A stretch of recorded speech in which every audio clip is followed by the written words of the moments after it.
विराट पर्व महाभारत का चौथा पर्व है। इसमें पांडवों के 13वें वर्ष के अज्ञातवास का वर्णन है।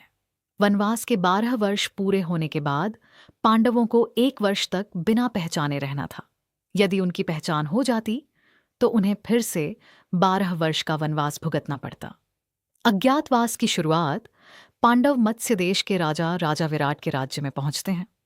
वे अपने दिव्य अस्त्र शस्त्र एक शमी वृक्ष में छिपा देते हैं और अलग अलग रूप धारण कर लेते हैं।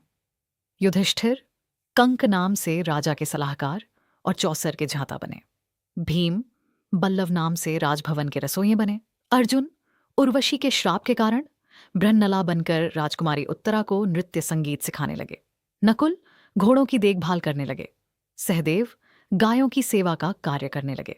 द्रौपदी सैरंध्री बनकर रानी सुदेशना की दासी बनी। कीचक वध रानी सुदेशना का भाई कीचक अत्यंत शक्तिशाली और अहंकारी था। उसने द्रौपदी पर बुरी नजर डाली और उन्हें अपमानित किया।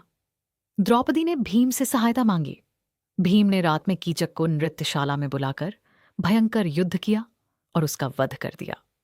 इससे द्रौपदी की रक्षा हुई और अधर्म का अंत हुआ। कौरवों का आक्रमण अज्ञातवास का अंतिम समय निकट था। कौरवों को संदेह हुआ कि पांडव मत्स्य राज्य में छिपे हैं। उन्होंने राजा विराट की गायों को लूटने के लिए आक्रमण किया। राजा विराट युद्ध के लिए निकल गए। दूसरी ओर राजकुमार उत्तर युद्ध करने चले, लेकिन विशाल कौरव सेना देखकर घबरा गए। अर्जुन का पराक्रम बृहन्नला बने अर्जुन राजकुमार उत्तर को शमी वृक्ष के पास ले गए और वहां से अपने दिव्य अस्त्र निकाल लिए।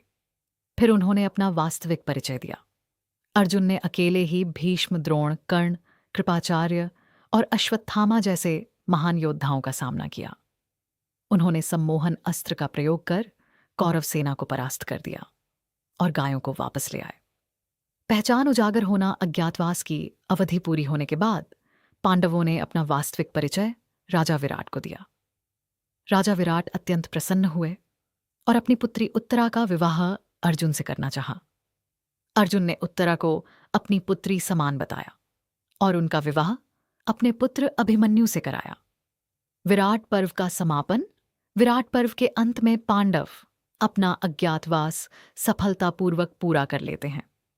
अब वे अपने राज्य की वापसी के लिए कौरवों से न्याय की मांग करने की तैयारी करते हैं।